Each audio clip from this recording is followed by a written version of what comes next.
Demokrat! Demokrat! Demokrat!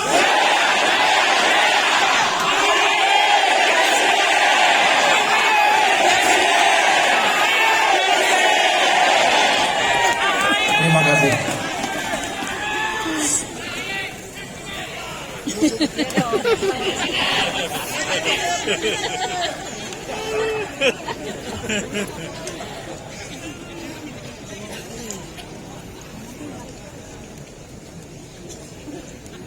Bismillahirrahmanirrahim. Assalamualaikum warahmatullahi wabarakatuh.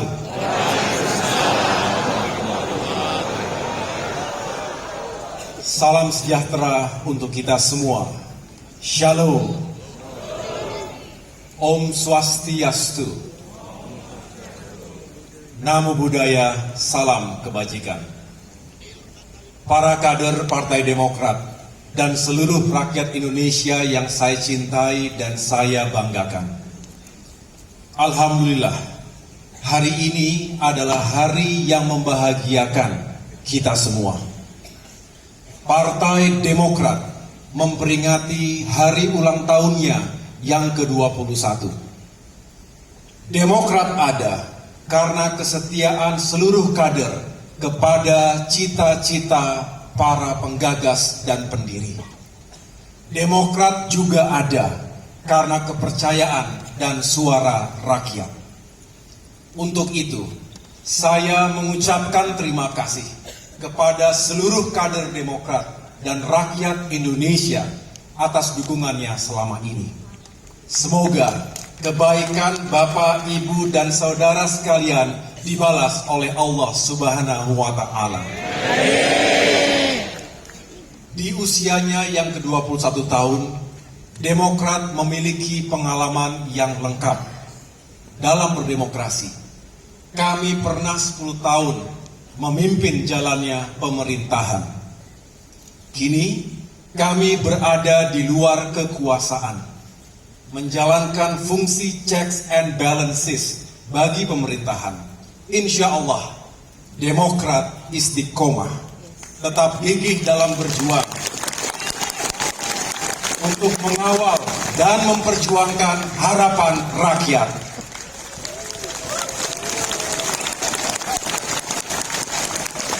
Saudara-saudara sekalian, sejak kemarin, para pemimpin, pengurus, dan fungsionaris utama, para ketua DPD, para ketua DPC, para wakil rakyat, dan para kepala daerah dari Partai Demokrat melaksanakan rapat pimpinan nasional.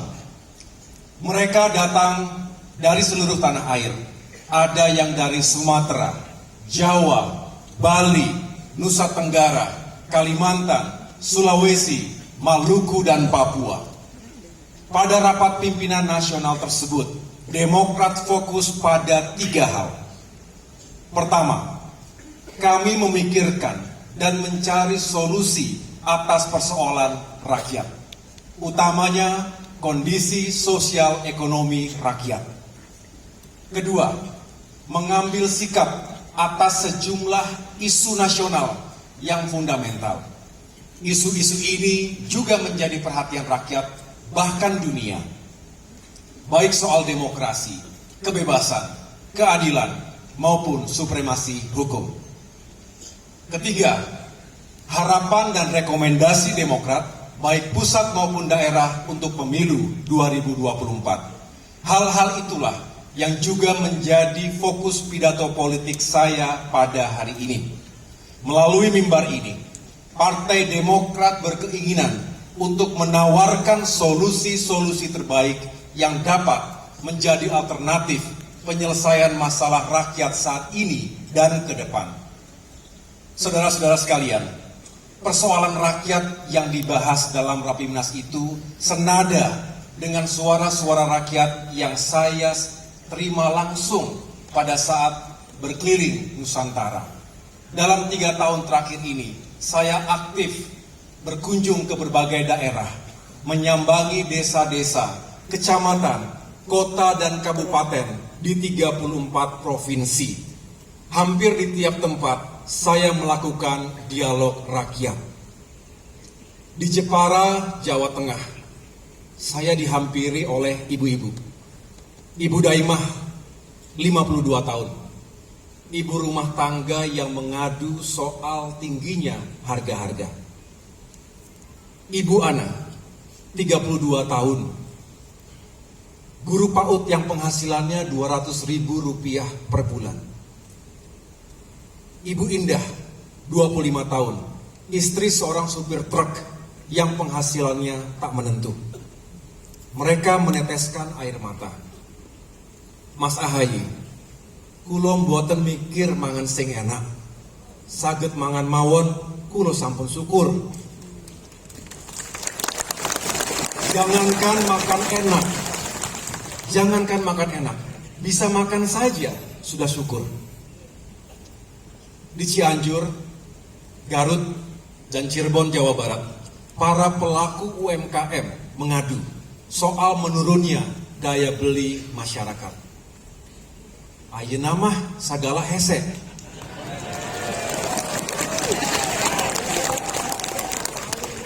Sekarang ini semuanya serba sulit. Sementara itu, ketika saya berkemah dengan para pengungsi korban gempa di Pasaman Barat, Sumatera Barat, mereka bercerita soal beban kehidupan yang berat. Sudah ekonominya sulit, ditimpa bencana pula. Di Jawa Timur, Riau, Jambi, dan Aceh, para petani mengeluh harga jual komoditas di tingkat petani masih sangat rendah. Sedangkan harga pupuk tinggi dan langka, membuat mereka sulit bertahan. Saudara-saudara sekalian, beban rakyat sekarang semakin sulit dengan naiknya harga BBM. Inflasi sudah pasti naik, harga bahan pokok juga pasti naik. Konsekuensinya, daya beli menurun. Minyak goreng, telur ayam, cabai, beras, bawang, kedelai makin sulit dijangkau oleh masyarakat kita. Pilihannya hanya ada dua. Barangnya ada tapi harganya gila-gilaan, atau harganya terjangkau tapi barangnya tidak ada di pasaran. Bayangkan bagaimana Ibu Daimah, Ibu Ana, dan Ibu Indah tadi, serta lebih dari 115 juta masyarakat rentan miskin lainnya menghadapi masalah ini. Yang pasti, jutaan kepala saat ini sedang bertafakur, mengadu kepada Tuhannya, bagaimana caranya bisa bertahan hidup. Sementara itu, untuk mendapatkan penghasilan tidak mudah. Bahkan banyak mahasiswa yang khawatir karena sulitnya mendapatkan pekerjaan. Kekhawatiran yang juga sedang dirasakan oleh 8,4 juta pengangguran di Indonesia. Bagi yang sudah bekerja, hampir 60%-nya adalah pekerja informal. Penghasilannya juga tak menentu. Sedangkan bagi pekerja formal, kenaikan upah sebesar 1,09% dirasa tak sebanding dengan kebutuhan hidup mereka. Apalagi setelah harga BBM naik, inflasi bisa mencapai 7%. Pengeluaran semakin tinggi sementara pendapatan masih rendah. Saudara-saudara sekalian, Demokrat mengerti ada persoalan dengan kesehatan APBN dan ruang fiskal negara. Karena itu pemerintah memandang perlu untuk mengurangi subsidi BBM. Namun di sisi lain, Demokrat juga sangat mengerti kondisi kehidupan sosial ekonomi masyarakat kita yang tengah menghadapi tekanan berat. Sesungguhnya ada banyak cara untuk menyelamatkan fiskal selain menaikkan harga BBM. Misalnya dengan melakukan realokasi anggaran, penentuan prioritas, termasuk penundaan sejumlah proyek nasional yang tidak sangat mendesak. Sekarang kenyataannya harga BBM sudah dinaikkan. Untuk itu, Demokrat menawarkan dua solusi. Pertama, bantuan kepada rakyat yang ekonominya lemah atau BLT. Jumlah uangnya harus cukup, tepat sasaran dan harus bebas dari politik. BLT, produk kebijakan Presiden SBY yang dulu ditentang oleh sebagian kalangan, justru sekarang ditiru dan terbukti menjadi penyangga utama daya beli masyarakat. Kedua, alasan dan waktu untuk menaikkan harga BBM juga harus tepat. Jika harga minyak mentah dunia turun, maka turunkan kembali harga BBM kita. Saya ulangi, turunkan kembali harga BBM kita. Jangan sebaliknya. Jangan sebaliknya, ketika harga minyak dunia turun, kok malah harga BBM dinaikkan.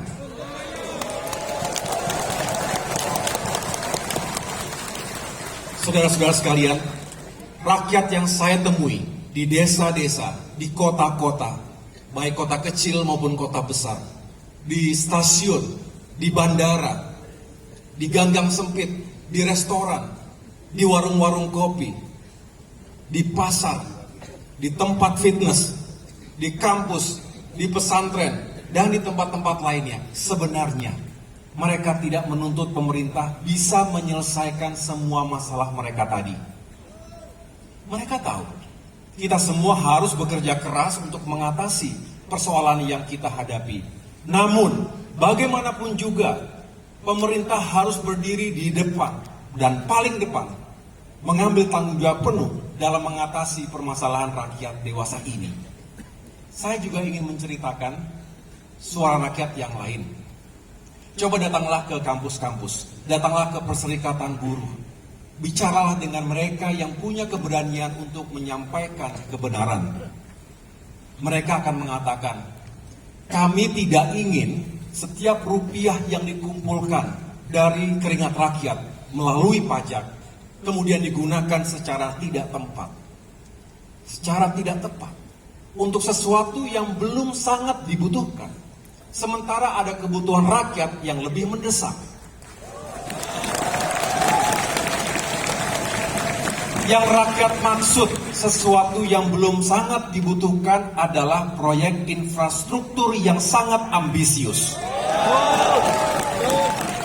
Pembangunan infrastruktur memang penting, dan beberapa proyek infrastruktur yang dibangun pemerintah mulai dirasakan manfaatnya. Namun, ketika keuangan negara sangat berat, ditambah beban utang yang tinggi, maka perlu dilakukan penjadwalan kembali atau dilakukan penundaan.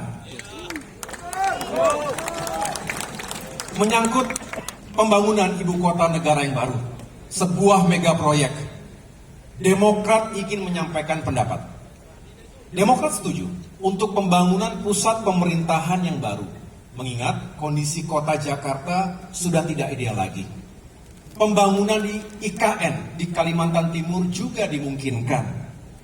Catatan Demokrat adalah IKN tersebut harus dikonsepkan, direncanakan dan dipersiapkan dengan sebaik mungkin. Kalau tidak, maka bisa gagal pembangunannya. Pemerintah harus memikirkan timing dan jangka waktu pembangunannya. Di seluruh dunia, pembangunan IKN memerlukan waktu yang cukup dan timingnya dipilih dengan mempertimbangkan kondisi ekonomi negara. Begitu juga pada proyek kereta cepat Jakarta-Bandung. Belakangan ini telah diputuskan adanya alokasi penyertaan modal negara dari APBN, triliunan rupiah. Padahal pada awalnya pemerintah berjanji tidak mengambil 1 sen pun dari APBN. Nilai proyeknya pun membengkak, semakin membengkak dari skema perhitungan awal.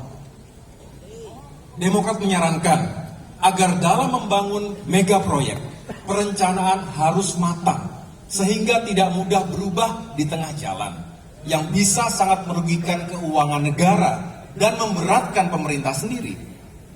Indonesia tentu tidak boleh terus-menerus menambah utangnya. Juga sangat tidak bijaksana jika mega proyek itu didanai dari utang. Utang ini justru akan menambah beban fiskal kita. Apalagi kita tengah menghadapi krisis dan tekanan ekonomi yang berat. Menunda pembangunan proyek nasional strategis bukanlah sesuatu yang tabu. Menunda proyek pada kondisi saat ini lebih baik daripada memaksakannya. Jika proyek-proyek seperti itu dipaksakan, akan berdampak buruk bagi kehidupan sosial ekonomi rakyat. Demokrat tidak bermaksud melebih-lebihkan permasalahan dan tantangan kita. Tantangan kita sebagai bangsa ini memang banyak, tapi memang begitulah adanya, terutama di bidang ekonomi.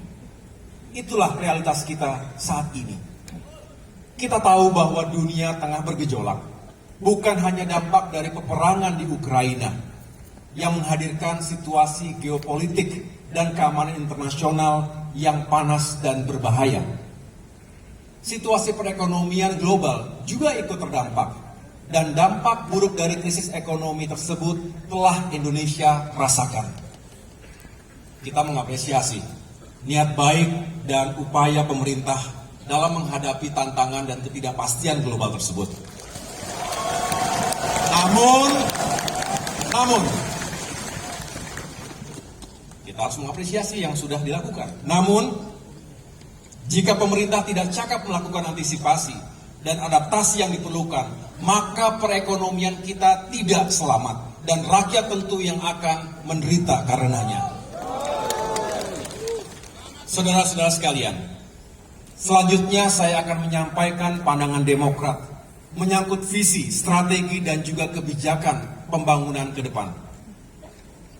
Berbeda dengan kebijakan pemerintahan saat ini, Demokrat justru mengutamakan pembangunan manusia.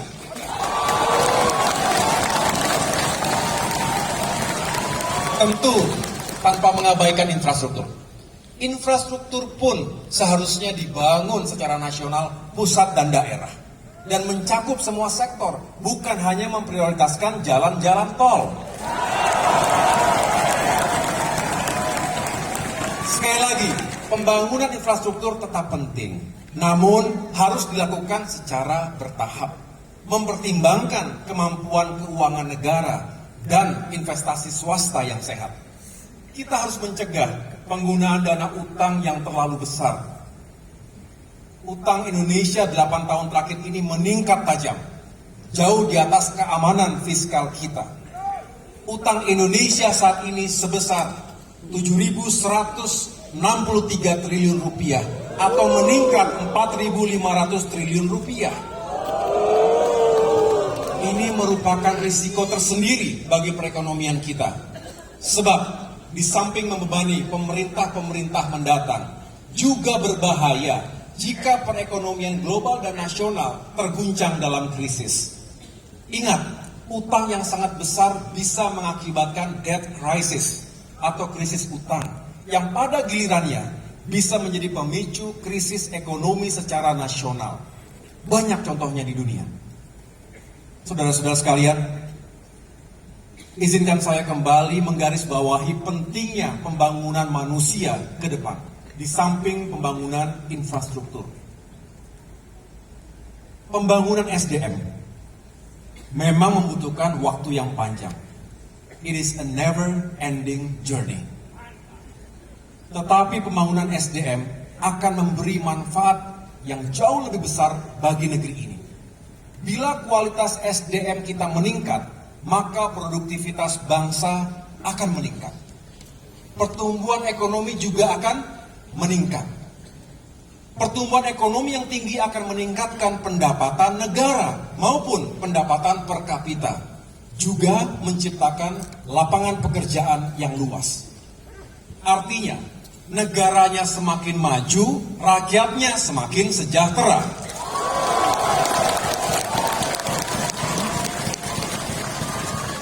Mari kita belajar dari perjalanan bangsa-bangsa lain. Bangsa Jepang misalnya.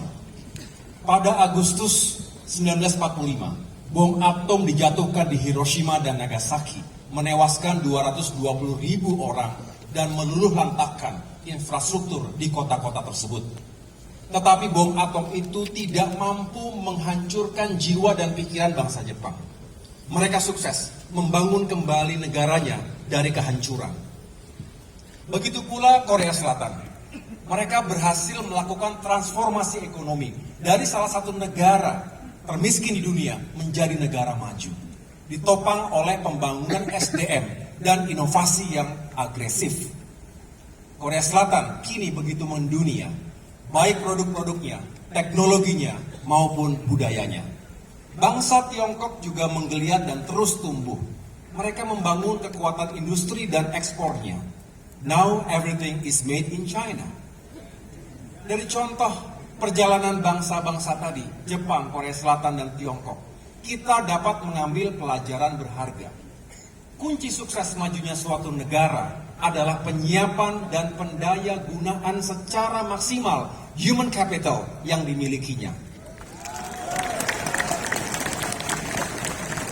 Di kelas program doktoral PSDM Universitas Airlangga di Surabaya yang tengah saya jalani saat ini, kami menyebutnya sebagai orkestrasi sumber daya manusia bangsa. Pembangunan SDM memang seharusnya lebih diutamakan dibandingkan pembangunan yang sifatnya serba benda. Seperti yang tercantum dalam bait lagu kebangsaan kita Indonesia Raya, pertama bangunlah jiwanya, baru bangunlah badannya.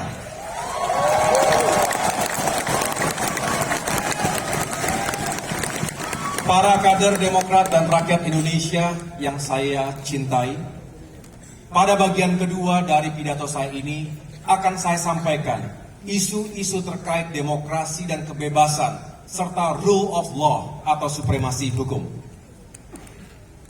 Hasil riset gabungan LP3ES dan University of Amsterdam dan sejumlah lembaga lainnya pada tahun 2021 mengungkap fakta bagaimana pasukan cyber bayaran atau buzzer menyerang Partai Demokrat secara sistematis dan masif. Melancarkan fitnah untuk membelokkan opini publik. Tidak hanya kepada Demokrat, buzzer-buzzer itu pun menyerang masyarakat yang bersuara lantang, mengkritik pemerintahnya. Kadang-kadang instrumen hukum digunakan untuk menjerat pihak-pihak yang kritis terhadap penguasa. Ini tentu berita buruk dalam kehidupan politik dan demokrasi kita. Ketika saya mengunjungi Deli Serdang, Sumatera Utara, seorang mahasiswa mengejar saya. Ia mengadu, merasa ketakutan, terancam dijerat Undang-Undang ITE karena menyampaikan kritik kepada pemerintah. Hasil jajak pendapat Lembaga Survei Indikator Politik pada bulan Februari 2022 menunjukkan bahwa 62,9% masyarakat kita takut untuk menyampaikan pendapatnya. Betul. Bahkan rakyat semakin takut karena perlindungan terhadap data pribadi masih sangat lemah.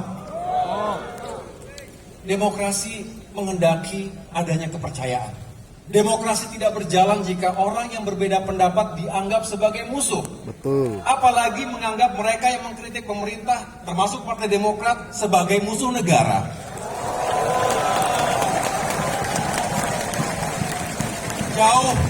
Jauh sebelum Indonesia merdeka, salah satu pahlawan nasional kita, Kiai Haji Hashim Asy'ari, pada Muktamar Nahdlatul Ulama ke-11, tanggal 9 Juni 1936 mengatakan, jangan jadikan perbedaan pendapat sebagai sebab perpecahan dan permusuhan. Karena yang demikian itu merupakan kejahatan besar yang bisa meruntuhkan bangunan masyarakat dan menutup pintu kebaikan.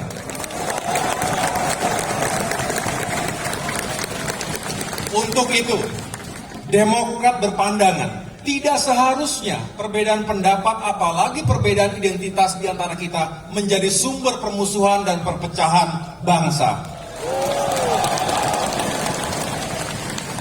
Selain persoalan demokrasi, kita juga menghadapi masalah melemahnya penegakan hukum dan keadilan.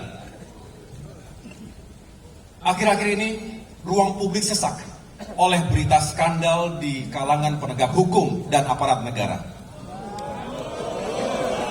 Baik di media massa maupun di media sosial. Rakyat sedang mengawasi jalannya penegakan hukum di negeri ini. Juga mengawasi perilaku para penegak hukum kita. Selama ini rakyat diam. Mungkin ketakutan. Hukum dijalankan, tajam ke bawah tapi tumpul ke atas. Tajam ke lawan tapi tumpul ke kawan.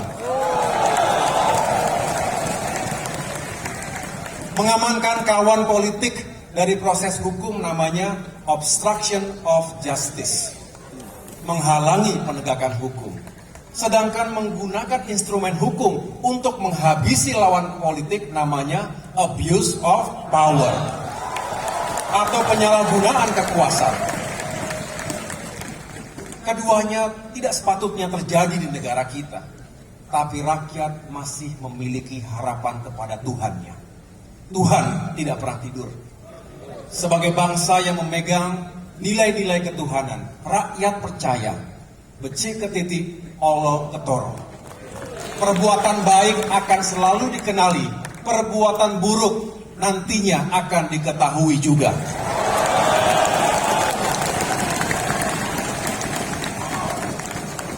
Terkait demokrasi dan penegakan hukum, Demokrat berkomitmen untuk menjamin kebebasan sipil, kebebasan pers, kebebasan berpendapat, serta tumbuhnya demokrasi.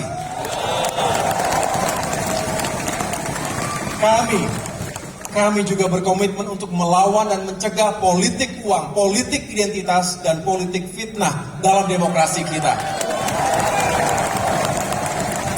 Selain itu, Demokrat juga mendorong hadirnya instrumen penegakan hukum yang bertanggung jawab, independen dan profesional.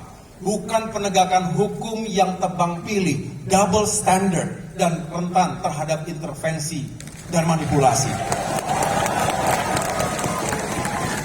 Para kader Partai Demokrat dan rakyat Indonesia yang saya cintai dan muliakan. Pada bagian ketiga ini, saya akan menyampaikan harapan dan rekomendasi Demokrat baik pusat maupun daerah untuk pemilu 2024 mendatang.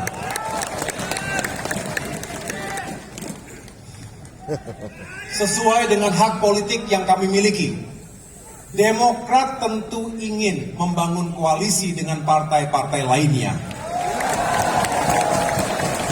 Juga mengusung pasangan calon presiden dan calon wakil presiden.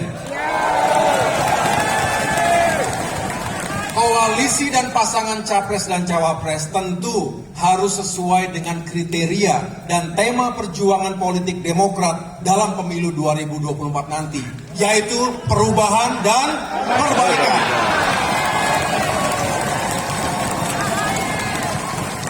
Saat ini Demokrat tengah intens membangun komunikasi dengan dua partai yang juga memiliki semangat dan energi perubahan untuk Indonesia yang lebih baik.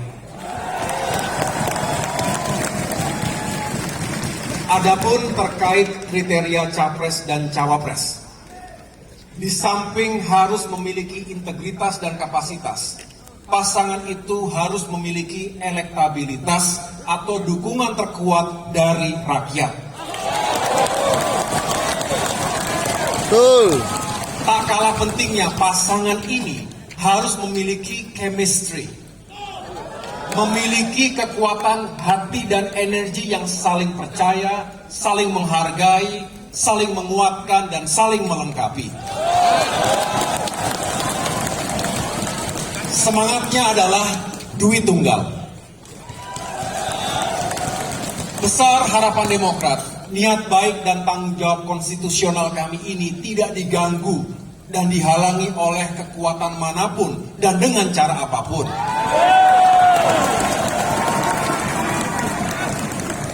Kita bisa mencontoh Pilpres dan demokrasi yang indah di era Presiden Megawati dan Presiden SBY dulu. Demokrat siap untuk memperjuangkan kader utamanya menjadi bagian dari pasangan capres-cawapres yang akan diusung.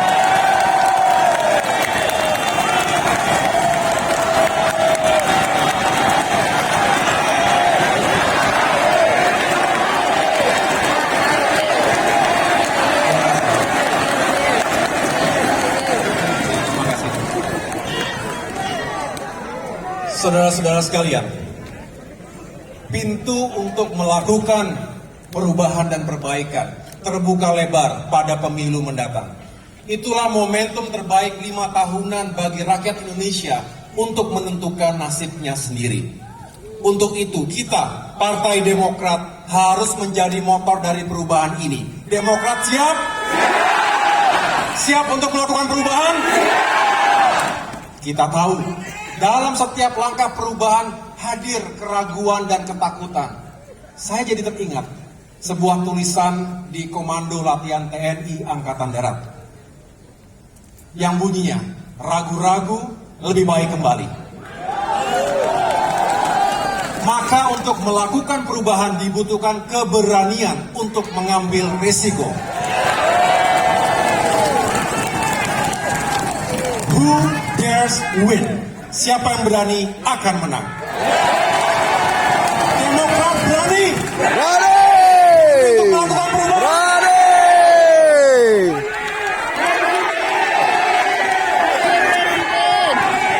Kita harus berikhtiar. Kita harus berikhtiar. Tidak ada yang jatuh dari langit. Tuhan tidak akan mengubah nasib sebuah kaum ketika mereka tidak mau mengubah nasibnya sendiri. Kami Demokrat sangat memahami bahwa perubahan bukan sekedar untuk perubahan. Perubahan dan perbaikan tentu memiliki tujuan, sasaran, dan alasan yang kuat mengapa perubahan itu harus dilakukan. Tatanan dan hal-hal yang sudah baik di negeri ini yang telah diletakkan oleh pemerintahan-pemerintahan sebelumnya, sejak era Presiden Soekarno dan presiden-presiden berikutnya hingga sekarang, tentu harus dipertahankan. Prinsip yang Demokrat anut adalah yang baik dijaga, yang tidak baik diubah dan diperbaiki.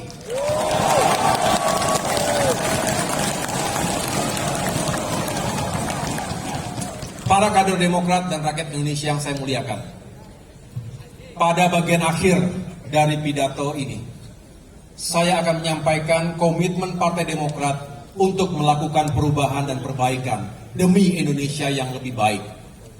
Di abad ke-21 ini, dunia begitu dinamis, penuh dengan ketidakpastian. Banyak peluang, tantangan, sekaligus kejutan.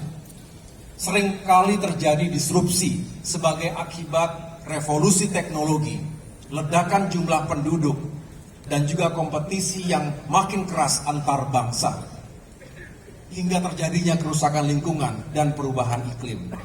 Kemiskinan dan ketimpangan juga masih terus menghantui negara-negara di dunia, termasuk Indonesia. Untuk itu, konsep dan kebijakan ekonomi negara kita harus tepat dan benar. Demokrat menawarkan kebijakan pembangunan yang dapat membuat ekonomi terus tumbuh, membuat kesejahteraan masyarakat makin adil dan merata, tanpa harus merusak lingkungan. Kedepan, Demokrat bertekad untuk mengambil bagian dalam pembangunan ekonomi seperti itu. Karena itu, pertama, undang-undang dan regulasinya harus benar. Kedua, pelaksanaan kebijakan dan strateginya harus benar. Ketiga, manajemen dan kepemimpinannya juga harus benar. Akhirnya,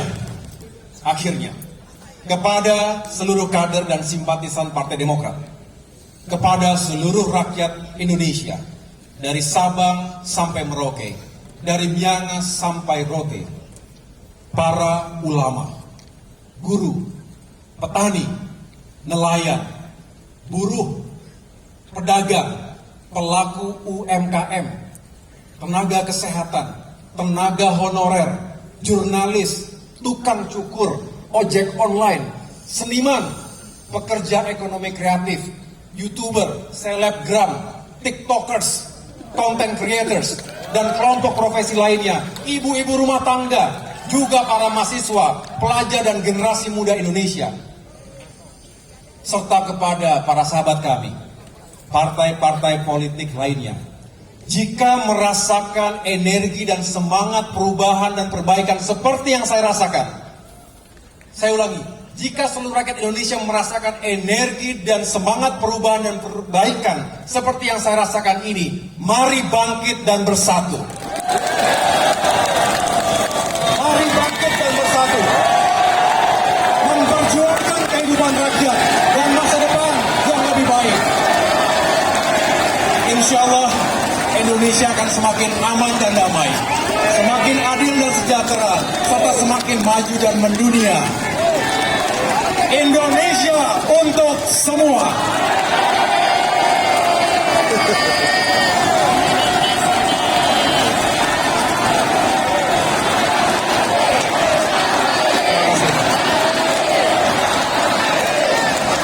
Terima kasih. Sebuah pantun dari saya. Belum.